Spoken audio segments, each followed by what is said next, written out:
everybody, and welcome to Sports Exchange. Yes, we have a little bit of a different look today because Scott is not with us today. He is actually recovering from a medical procedure that he had earlier today. So in steps me, a different version of Scott, right? The softer, more gentle. He wouldn't think that.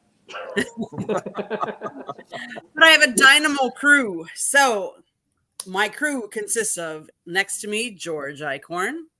Good evening. Good to be with you. Good to be with you, too. And beneath me is Jacob Christner, the pundit. It's the only way that I'm beneath something. Well, I'm glad to be here tonight. And then there's JB Ellis. How's it going, everybody? It's going. It's going. So I'm going to start us off with our first topic. And our first topic is going to be talking about old versus new, kind of, when we're talking about the transfer portal. Because I want to talk about Tom Brady. Tom Brady never saw the field his first year at the University of Michigan. In his second year, he attempted a total of 5 passes. He was so buried on the Wolverines' depth chart that he went into head coach Lloyd Carr's office to request a release, which was the rule back then, so he could transfer to another program. Maybe he wasn't good enough. Maybe the coaches were missing something. Maybe it was a combination. Whatever it was, he wanted out. It'll be the biggest mistake of your life, Carr told Brady. You came here to be the best. You came here because of the great competition. If you walk away now, you'll always wish you had stayed and tried to compete.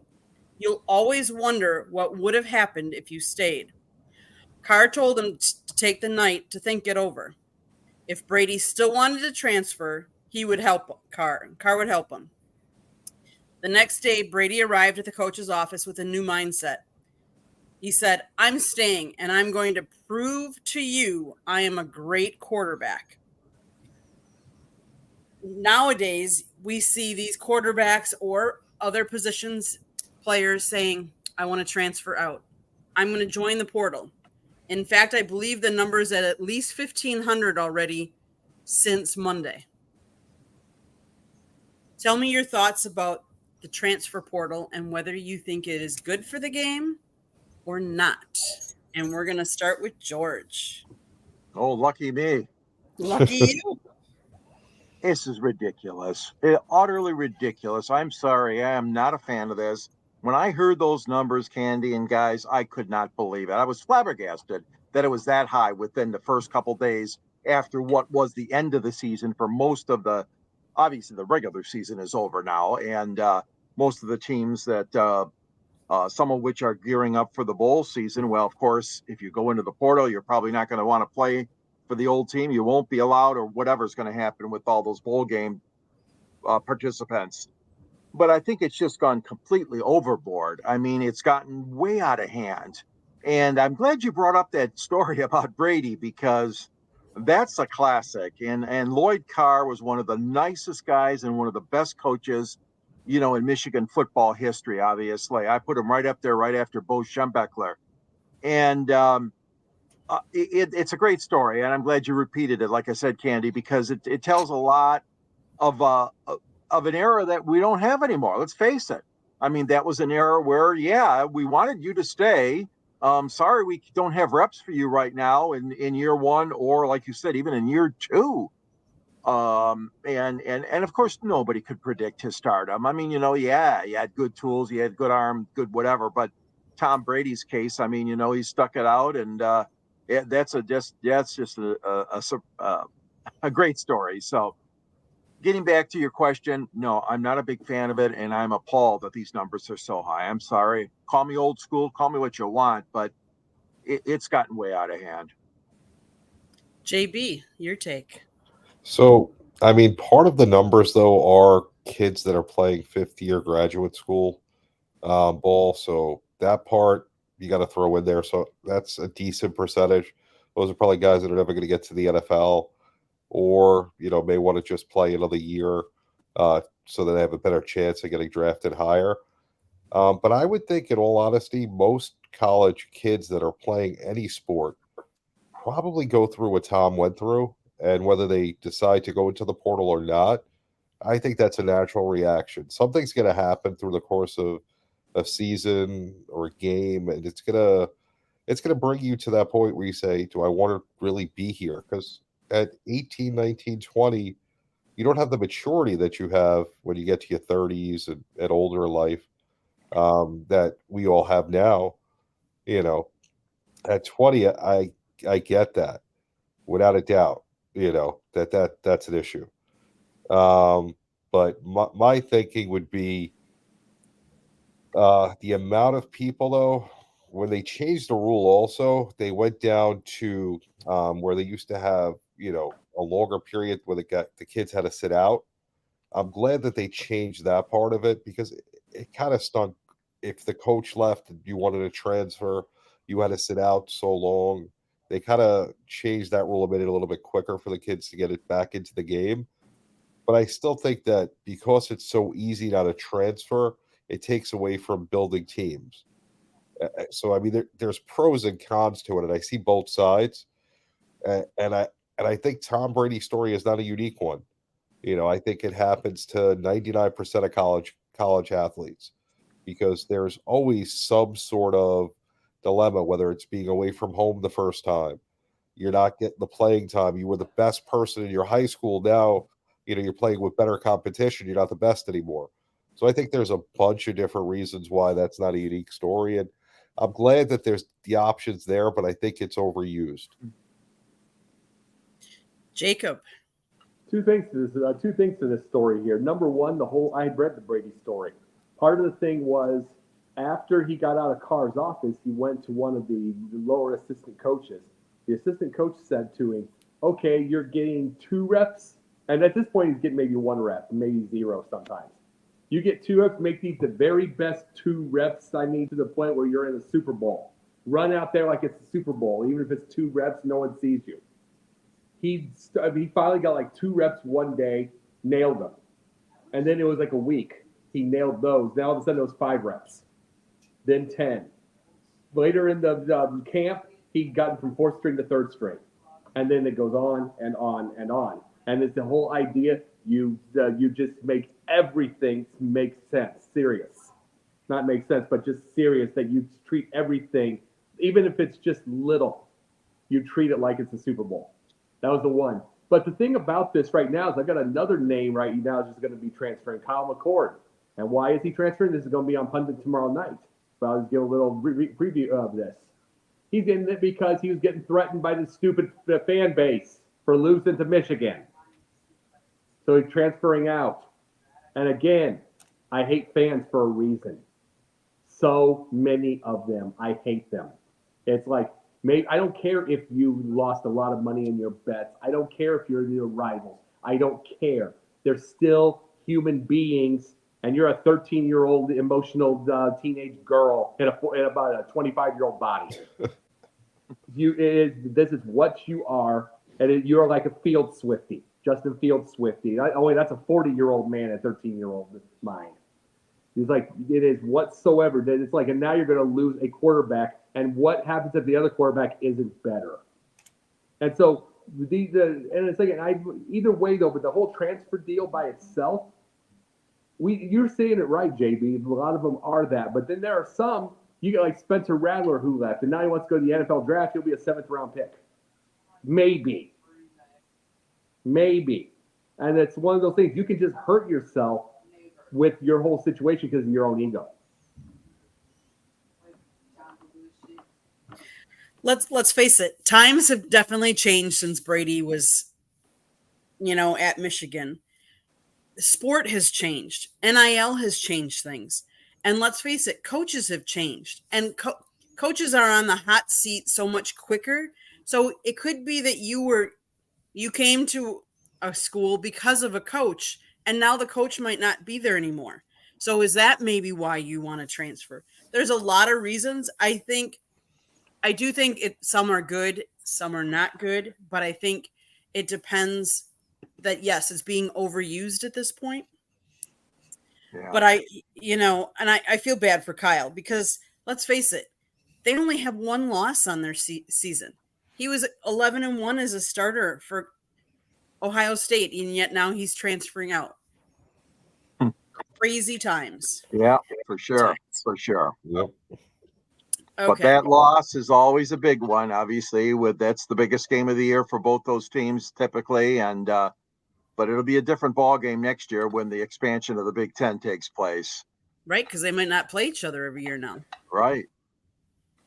So, moving on, there's another controversial college football playoffs. Question is, should Florida State be in or be out? A lot of people are talking about this. Let's start with Jacob this time. It is a hard thing. They should be in, but got to remember this part whatsoever. If it was Jordan, if it was their quarterback didn't blow his knee out, they would be. Let's just be very honest. That third string quarterback was horrible, and they did not want to get a first round where they lose 45-7, which that's about the score they'll lose to Georgia if that guy's playing. It's like that's exactly. Hello, Fernando. How are you? It's like, hello, Ralph.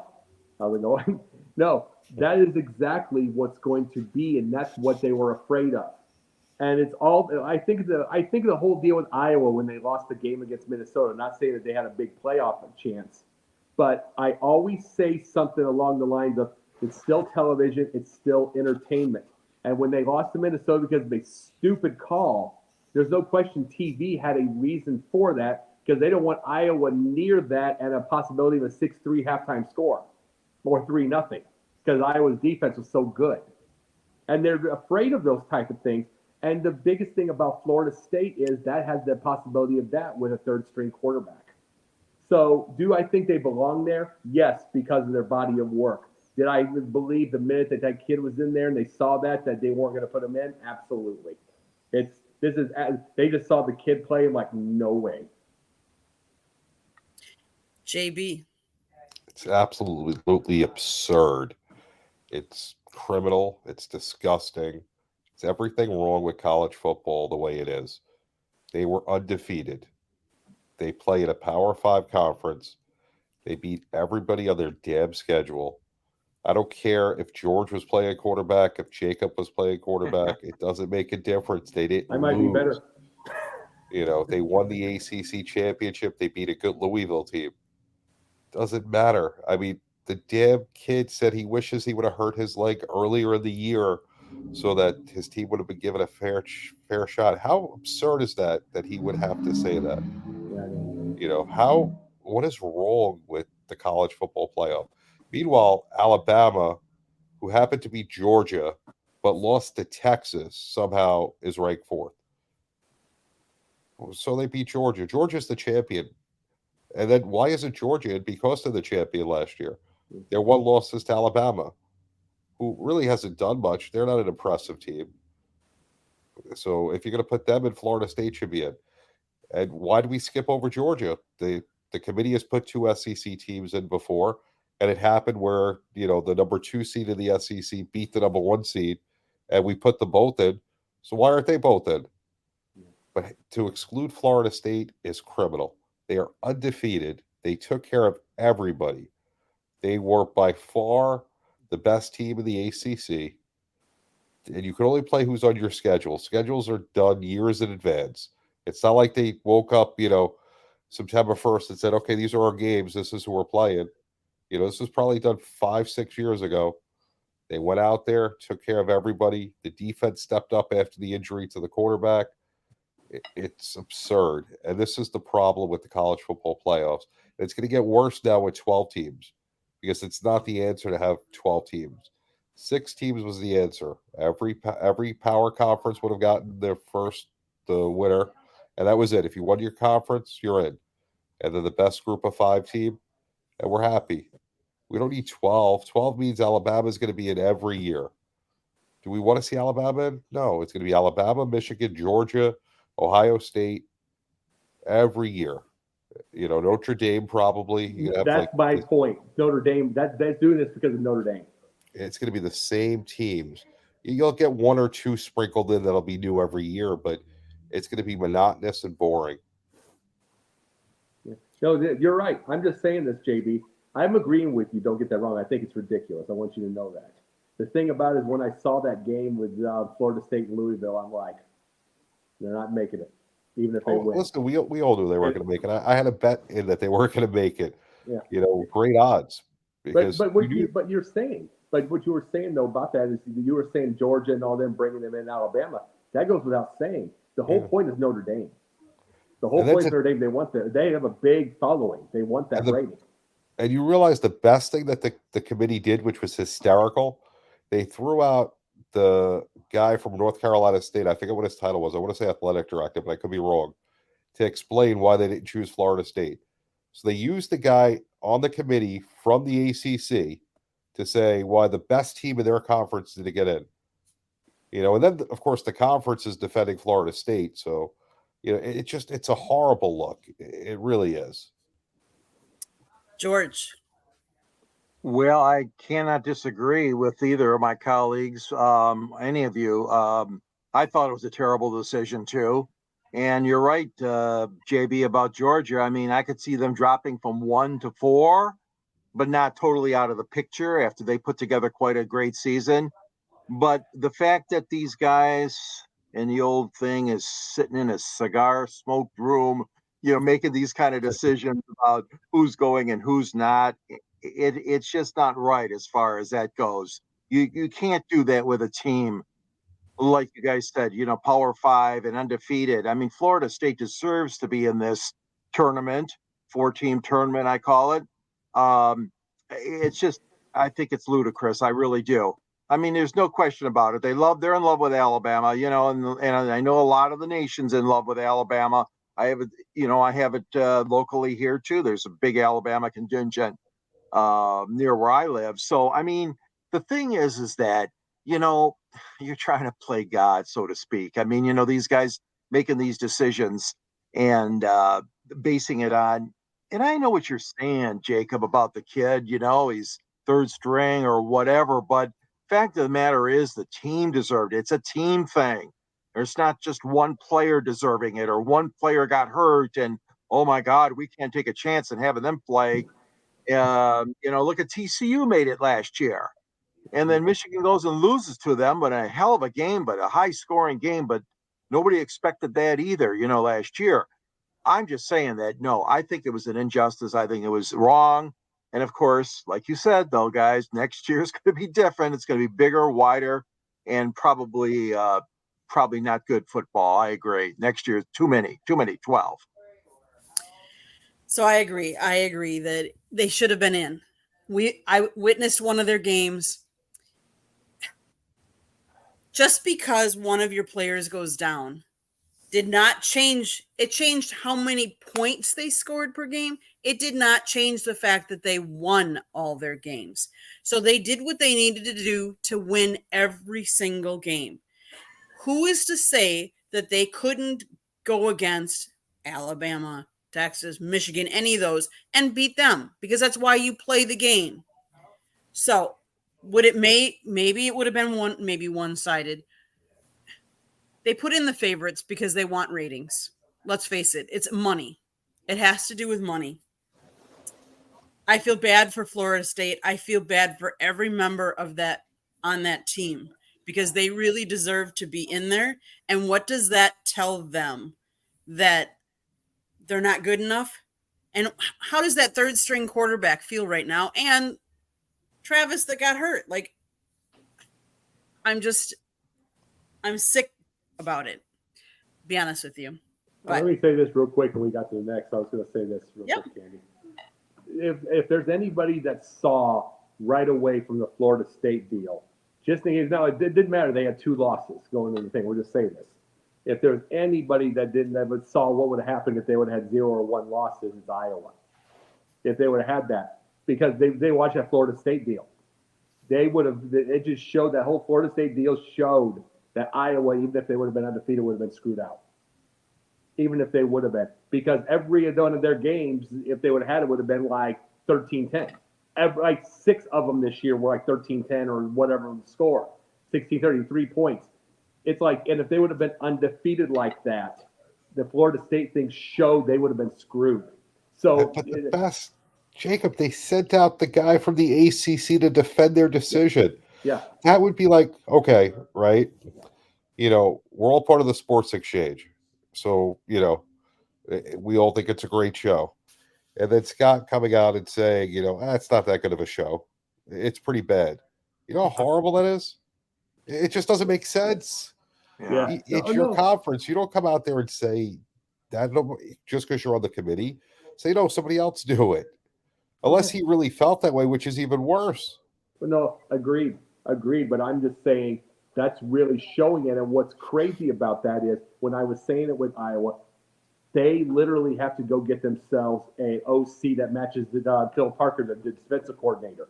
They have to get someone that matches that, the greatness, and try to get 40 points a game, because it just shows you're not just going to get 13 and get it. Florida, and they screwed Florida State, so everybody else is going to get screwed like that from here.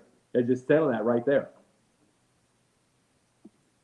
And now I heard that their wide receiver Wilson has come out and said he's not even going to play in the Orange Bowl, which I know is totally unrelated, but that's one of the repercussions. A great player like that, now we're going to be deprived of seeing him play because he's told them to stuff at Florida State. He's going to wait for the NFL draft, and I know that happens in quite a few instances, but that would not have happened. Would not have happened if Florida State was in the playoffs. Right. And there's, I think, one or two that have entered the transfer portal as well. Mm-hmm. Yeah. It's just sad. It's a sad state. And next year when they have 12, is the 13th going to be the one that's going to be saying I got screwed out of, I don't know. Everybody gets a full defensive. That's what my point was with those when I said the Iowa Florida State deal. So I'm saying anybody that doesn't have a high end offense that is pretty on TV, gone. I mean, it won't be fair. It happens now in college basketball. They went to 68. There's always a team that feels they should have been in. Yeah. But in football, it's completely different. I mean, one loss and you're done. I kind of get it, but it depends on who you lose to. I mean, to me, I still think Georgia belongs in the playoffs. Florida State belongs in the playoffs. Texas definitely belongs there. Washington belongs there. So does Michigan. You can't have 5 teams. Right. So that's the problem. If you go through it, Alabama's got to go because they lost to Texas. So they're the first ones I cut. Then after that, who gets cut second? I'm not cutting a team that's undefeated. So Florida State's in no matter what. You can't cut Michigan or Washington. So that's where there was too many teams in that spot this year. If you went with the 6, it's clear cut. If you win your conference, you're in. You can't argue that anymore. There's no second guessing. Whoever did it, it's black and white. This is all gray. And if we come together, if we're the committee, you know what? I don't like Harbaugh, so we're not going to take Michigan. I don't like this. I don't like Florida State's colors or what their AD said, so they're out. You don't know what the criteria is because they went undefeated. What more criteria do you need? Exactly. You know who you bring that up, JB. You brought up the 68. You know who would get screwed? I'm not saying out of every tournament, but even in rankings and everything. If he was a coach now, Bob Knight, that slow triangle offense that got about 60 points a game. If he was that close and they had choices, they'd screw him out. Just because everybody on television is looking for pretty and flashy and everything now. And the Bob Knight was all defense and a slow triangle. And it was just the thing. It's like back in those days, it didn't matter. He became a legend because of his time. And it's the truth. There's so many different ways now. It's like it's hard to be a legend. You have to literally be flashy to be the legend now.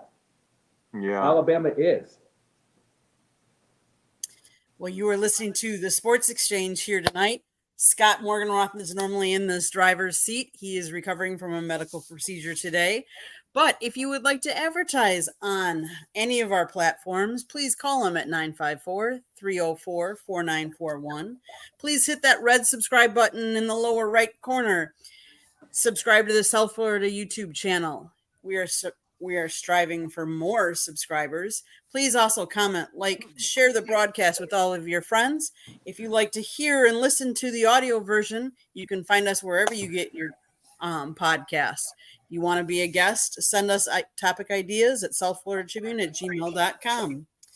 Okay, on to the next topic. Let's switch it over. Let's go to baseball. Let's talk a little bit.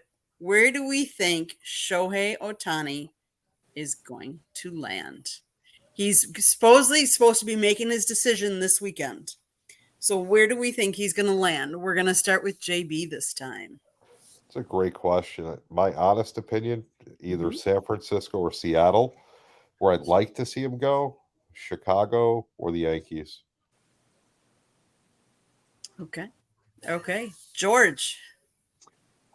I don't know. I heard a comment or two from Dave Roberts of the Dodgers last night, and I know they are making a really big push to sign him. I would never bet against them. I really wouldn't because of the money situation. They seem to always have enough funds available. And of course the Yankees do too. We know that, but I would like to see him in Seattle. I mean, because the Pacific Northwest, they don't. I mean, the Mariners have been a good team, but they're not over the hump. They're not getting into the playoffs at all, or if they are, they don't go very far. That would be my choice in Seattle. And I guess my second choice would be, I would have to say the Yankees, because the Bronx, it's full of so much character and history, and I know they play in a new stadium where a lot of guys that we knew as heroes did not play, but I think it'd be great to see them in pinstripes. But I'm gonna go with Seattle as my favorite, though. Jacob.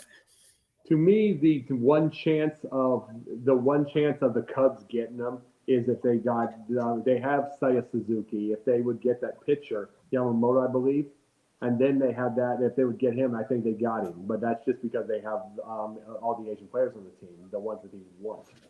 But truthfully, I think it's Toronto or Seattle. Because Toronto/Vancouver are very Asian areas. Seattle's a very Asian friendly area. I think those type of areas whatsoever. But another thing I want to give a little shout at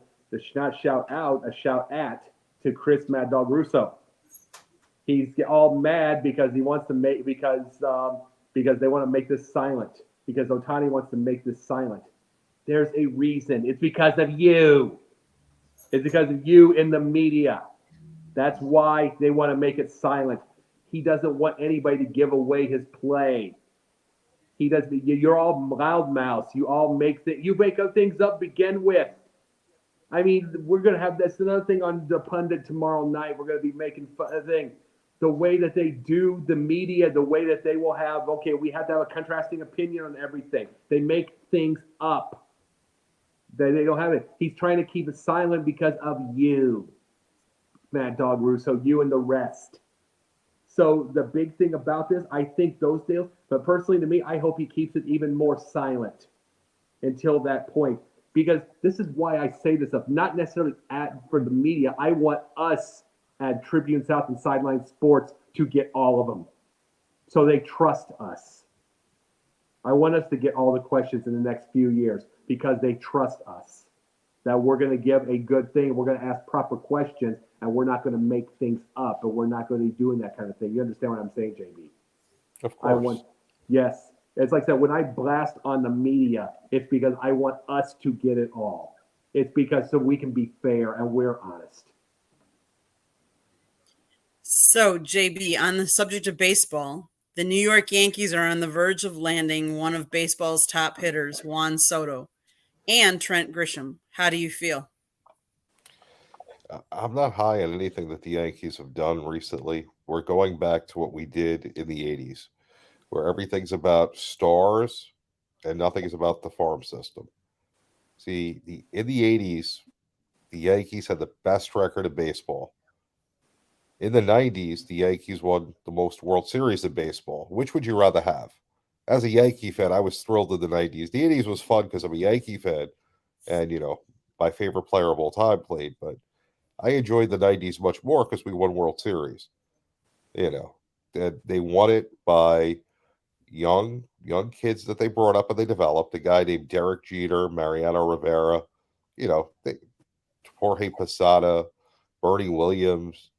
They were all in their farm system. They developed them, and they became the core of that team. It's exactly what the Cubs are doing, the Tigers are doing. When you get the right guys and you build them and they grow in the organization, they play together. And then you bring in the right veterans, like they brought in Tino Martinez after Mattingly retired.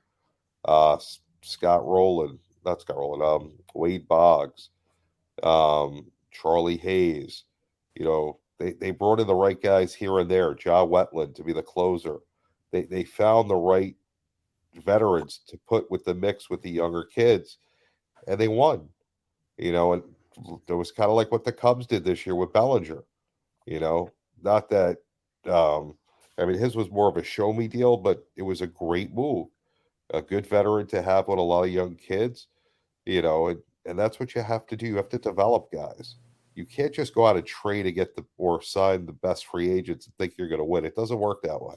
Otherwise, the Dodgers would never lose. The Yankees would never lose. Every World Series would be LA, New York. It doesn't work that way.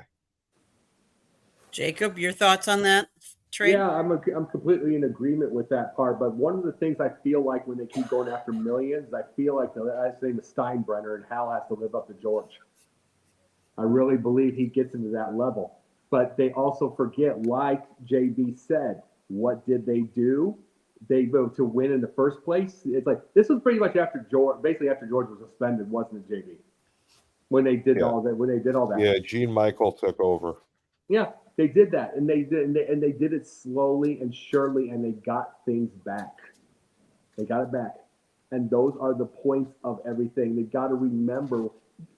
Here's the thing: two things that get to the Yankees to be there are those uniforms and the tradition, and I can't even be the stadium anymore because it's a newer stadium.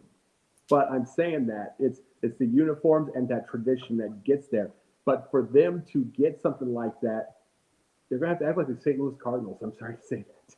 Cardinals had a bad year this year. They're going to have to act like that and be able to get to those levels and get newer and get some younger people and get the, let's just say Baltic Avenue and all those types, that will help them out instead of trying to just bash everything all the time and get $300 million.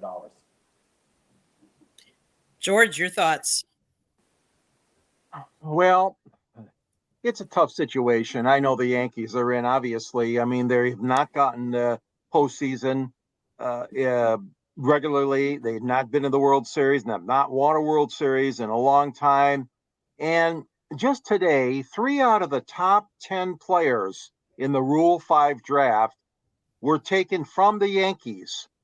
So, what you were talking about, JB, there is a lot of merit to that. Obviously, the Yankees are still doing a good job scouting and conditioning and selecting these guys to play, because the first 2 picks were Mitch Spence and Matt Sauer, and they went to the Oakland Athletics and the Kansas City Royals. And then on the 10th pick, Carson Coleman, a right-handed pitcher, Texas took him from the New York farm system. So there's no question that the Yankees, but for some reason, like you explained, JB, a lot of the mindset has always been big, and bigger, and we got to sign this guy and got to sign that guy. Don't get me wrong. They have developed some people in their system. Of course they have, but they haven't gone full into it.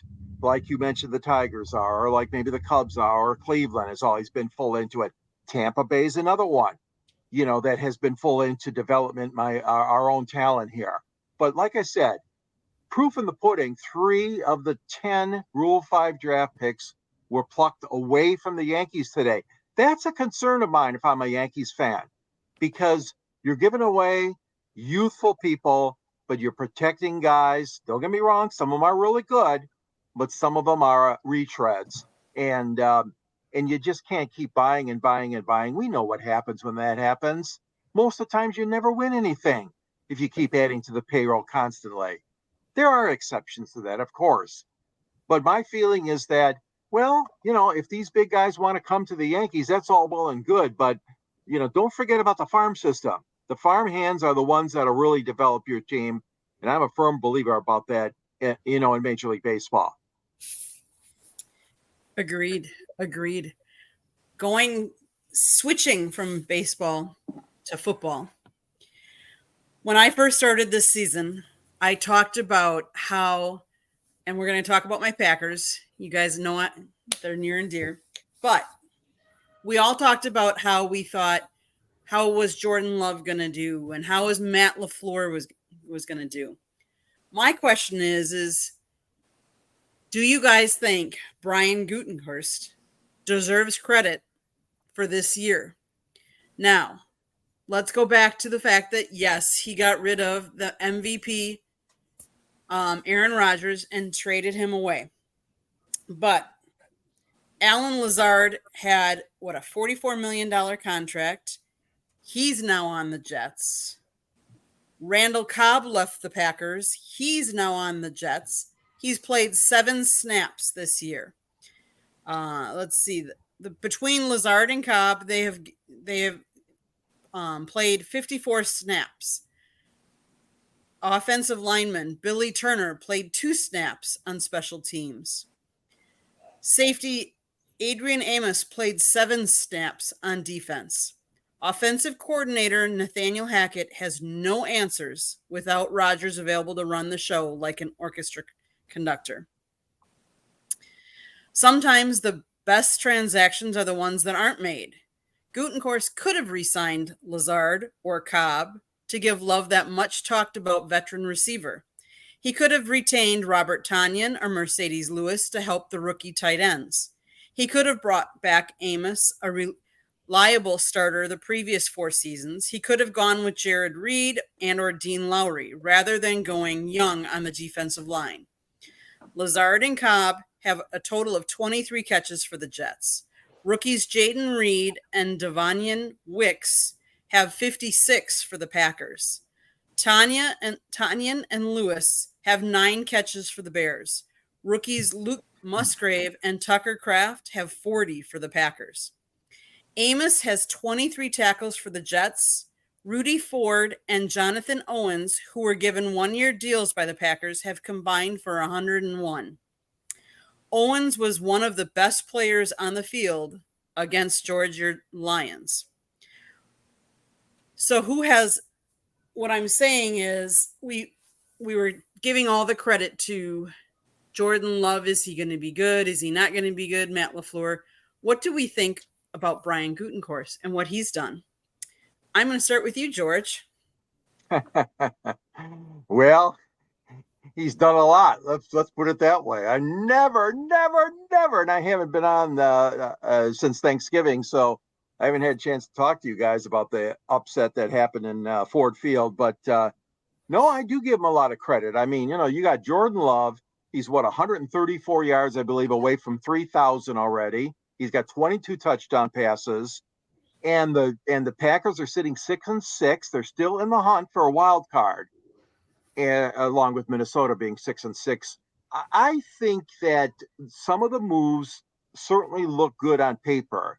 I know Aaron Rodgers. They said he called in and talked to McAfee and told him that he's very pleased with the way Love has developed this year at quarterback, and I have to agree with that. I mean, we all knew it was going to be a learning curve, and it still is. Don't get us wrong. I mean, it still is. I mean, this is his first full season at the helm, but I think Jordan has done a really good job. Some of the players that you mentioned, Candy, that wanted to go or Rodgers wanted them to go to New York, haven't worked out. And of course, his injury was just horrible, as far as the Jets season goes, Rodgers himself. So, yeah, I would say management has done a pretty good job. I mean, it's tough being a general manager in the NFL, and it's difficult. And Detroit seems to have gotten, a real good guy and a new regime in there. And sometimes, whether he's new or not, but the question is that can you improve upon this? You're the Packers. You want to make it better this year. Yes, you still got time, but next year as well. So the total jury might be out on him, but yeah, I think he's done a good job at the helm. I really do. I think he's done okay so far. And despite all the losses that have happened with players moving around and hiring and a lot of injuries too. Come on, let's face it. I mean, the Packers have been hurt with so many injuries. So they're doing well. They're doing well at 6-6, and they sure shocked a lot of Lions fans and a lot of people around America with that win on Thanksgiving Day. JB. So I added up the snaps as you were talking. It comes out, I think, to 71 if you include Rodgers. That is absurd. That is, listen, just for that alone, executive of the year, to get rid of all that money on the salary cap for 71 snaps. That's not even a game for one player. So that alone. And then, I mean, as far as the development of Jordan Love, I'm glad to see what he's doing. It's hard to be behind an MVP and have them leave and you get forced into starting and taking over for that person. To see him have a little bit of success, I'm glad for him because that's a lot of weight on his shoulders. He's stepping up to the challenge. He's doing what he needs to do. LaFleur showing that he's, a good coach by actually winning games without Aaron Rodgers. And you know what? It's actually a football team that you pay attention to and you can actually take some pride in without hearing stupid comments and all the distractions. It's about football. It's not about anything else. And I'm glad to see what they're doing. It's a fun thing to see. Jacob. Let me say this part right here before I go into Gutekunst, by the way. Let me say this. I was wrong. I was wrong about Jordan Love. I mean, there aren't too many things I'm wrong about, but I will call it out when I see it. I was wrong. And he's gone well past the thought process that I had because I said 0 wins as a Packer. I missed. Now that I got that part out of the way, let me say this thing here. Gutekunst is doing a tremendous job with this. And he is the example of what I keep talking about with, like, especially with Bears and Steelers fans and all these others that keep wanting to tear apart the minute they have an incomplete pass. This is the point I say what he's doing. He is getting rid of all the older people. He's letting the young ones play, but he's getting rid of stupid contracts.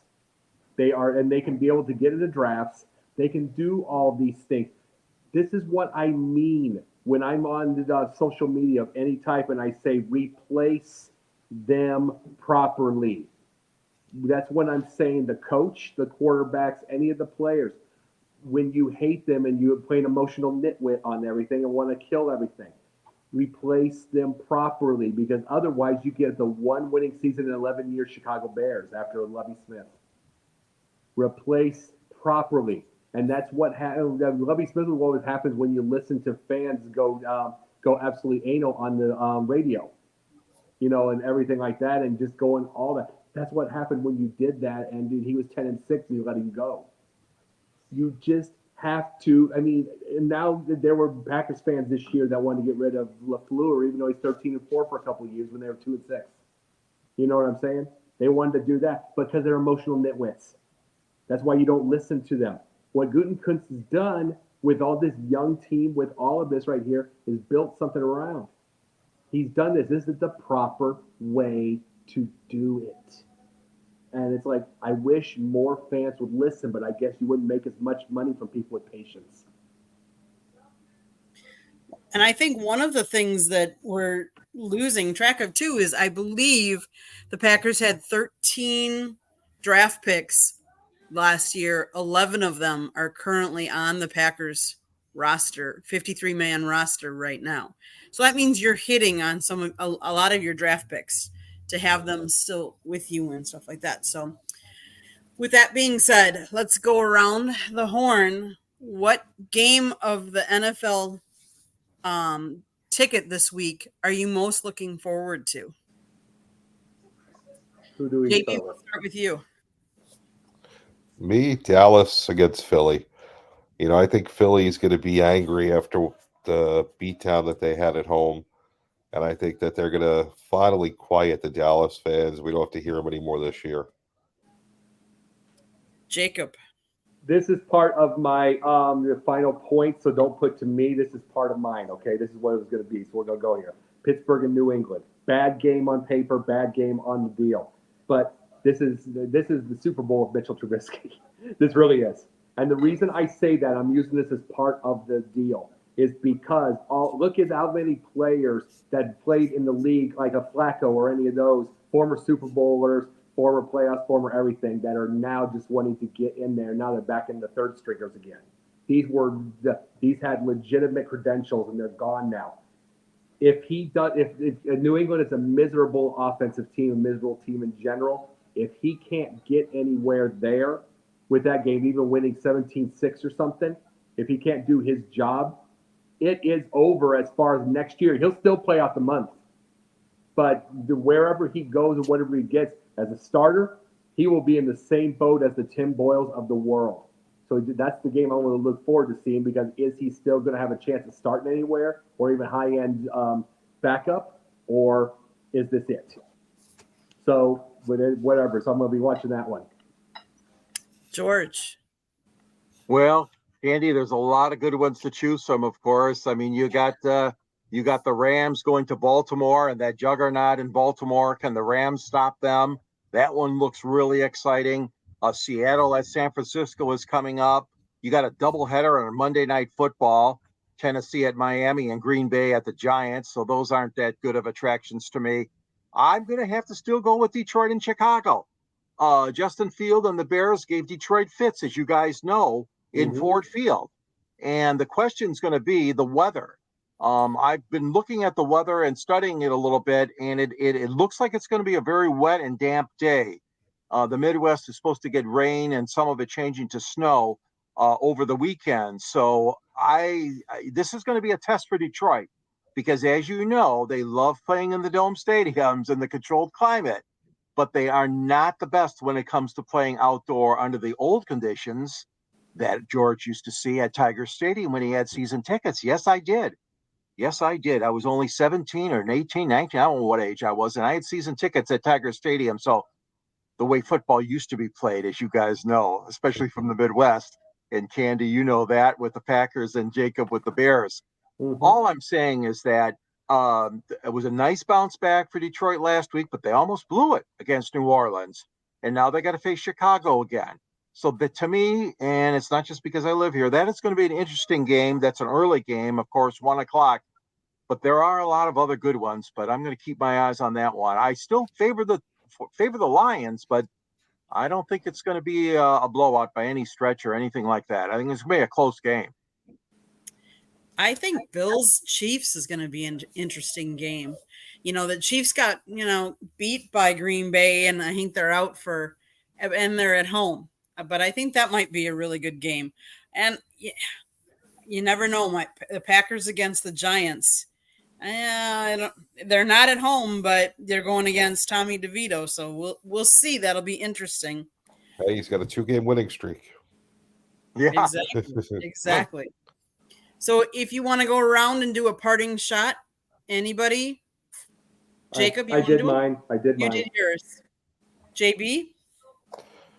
The NBA in-season tournament, I got a chance to watch the Pacers against the Celtics on Monday night. It's December, 4th, Monday night. The crowd was going crazy. Like, it was the NBA Finals. The players were so into it. Chest bumping, playing hard, which you don't see a lot of the NBA. They were playing like it was a playoff game. On December 4th, they were into it. There was so much excitement. Everything mattered. It was great to see. This is definitely a success. I don't know if I love it in December, because you're dealing with the start of college basketball, college football going on, and there's just so much happening with everything going on in sports. But I get why they do it, because nobody pays attention usually to the beginning of the year NBA. But I think this is a huge success. I can't wait to see how they make it better going forward. George? Well, my parting shot is going to be a very pleasant one, and that's to congratulate Jim Leyland on entering the Baseball Hall of Fame. You know, when I saw that list, in fact, we talked about this on 108 Stitches with Scott and some of the guests we had on that night. And all four of those guys deserve it. I'm sorry. Cito Gaston, what a remarkable career. What a remarkable record with the Toronto Blue Jays. You got Lou Piniella, who was around forever as a player, a good player, and as a manager and a coach. And then, of course, Davey Johnson. And I always admired Davey, not only as a ball player, when he played the Baltimore Orioles, played the Detroit Tigers. I mean, Davey Johnson was just phenomenal. Not as good as Brooks Robinson at third, but Davey played a great second base and, of course, became a good, solid manager. So I didn't really know. I really didn't. I was not all that confident that Leland would get the call. And the fact that he's the only one that got enough votes, I don't like that at all. I'll be honest with you. There's a lot of deserving people on that ballot. Say what you want about Joe West. I know he was a showman at times as an umpire. Bill White of the Yankees. Come on. That guy had a great career in the broadcast booth and in the management for the Yankees and in Major League Baseball. But Jim Leland, the Marlboro Man, Lucky Strike Man, whatever you want to call him, what a great job you did here, buddy. And Detroit, you got to realize you're blessed because you had George Sparky Anderson, and yes, he made the Hall of Fame. And now you got Jim Leland making the Hall of Fame. So it's a terrific situation. Everybody in Detroit is happy. And of course, he touched so many other areas too. Pittsburgh Pirates, Florida Marlins, and not too long with the Colorado Rockies. But Leland, congratulations, Jimmy, and enjoy the festivities when you get to Cooperstown, because I know you will. My parting shot is happy birthday to all those that have birthdays in the beginning of December. On December 2nd, it was Aaron Rodgers' birthday. December 3rd was mine and my niece's, Bria. Yesterday happened to be my father-in-law's birthday. Tomorrow would have been my mother-in-law's birthday. And today, happy birthday to NBA star great Giannis Antetokounmpo. It is the Greek Freak's birthday today, so happy birthday to him.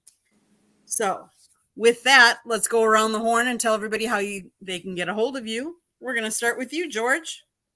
All right. I've got a book there, and I'm congratulating Scott on his book. Obviously, I was honored to be asked to write the foreword for your book, Scott. So I know that you're pretty hard up picking me, but hey, I appreciate you doing so. And I have a book too. It's been out for a while, but Detroit Sports Broadcasters on the Air talks about the history of sports in Detroit and Michigan.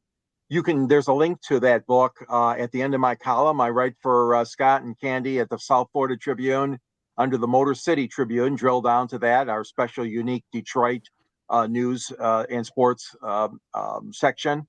And you can reach me too on the internet, at Sanji Sports 99 on Twitter, and also on Yahoo at gicorn@yahoo.com. And follow me here on the Sports Exchange and Pundits Pundit, 108 Stitches, wherever Scott needs me, inside the pigskin. So great being part of the show again tonight.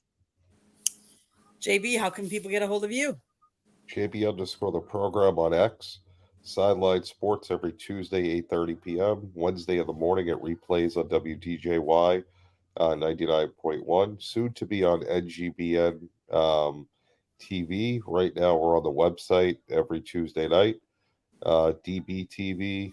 And, here, of course, Confidential, which is in its off season. So lots of different places. Awesome. Jacob, how can people find you? 5 shows a week across Tribune South and across South Florida Tribune and Sideline Sports. Sometimes 6 if I'm off the bench. Jake the Pundit on Twitter, Jake the Pundit 1 on TikTok, a bunch of other places on social media where I'm completely shy and you can't tell I'm there. So, yes, Scott has a book. He just came out recently. It is on Amazon and on Kindle. Lessons from the Microphone. Go out, get it, buy it. It's a great Christmas gift for people, especially if they want to get into the media or anything like that. It talks about how media has changed over the years, and he has lots and lots of stories, believe it or not. Scott has stories. Yes, stories to tell. It's in there. Go get the book, read it. If you like our show, though, This is only one of a plethora of shows we have. We have 108 Stitches Baseball Talk. We have Inside the Pigskin. We have Pundit's Pundit. We have, obviously, Sports Exchange. We have No Limits. We have, Scott started a new show, One-on-One, Motor City Madmouth show. We have Professor and the Pupil. We have Fire Up Wisconsin, Fire Up Michigan, Fire Up Florida. Go to our website, www.southfloridatribune.com. You can read some of Scott's writings that aren't in the book. You can read what George wrote. We have a bunch of writers. Jacob, you've written for us before. It has been a little bit of a time frame. It is a time crunch, but you're going to get one pretty soon, actually. I got another one. Awesome. But we have lots of things on our website. And yes, the NGTV, we're really excited that that's going to be starting. We're on their website as well. Catch Sideline Sports. They're one of our partners. We work together hand in hand. We're going to keep growing, both of us. So subscribe to us, subscribe to them, listen to our podcast. If you want to be a guest or if you have ideas for our shows, email us, southfloridatribune@gmail.com. If you listen to the podcast, listen wherever you get your podcast. If you want to advertise, call Scott, 954-304-4941. Scott will be back in the seat tomorrow night, and he'll be back next week. We wish him all the best. Any other parting shot? Any closing thoughts, guys? Happy birthday to you. Happy birthday to you. Happy birthday, dear Candy. Happy birthday to you and many more. And Candy, we regret tomorrow night because that top square is going to get a little bit uglier. I didn't say it. Well, thanks, everyone. It's been a great show. See you next time. Take care.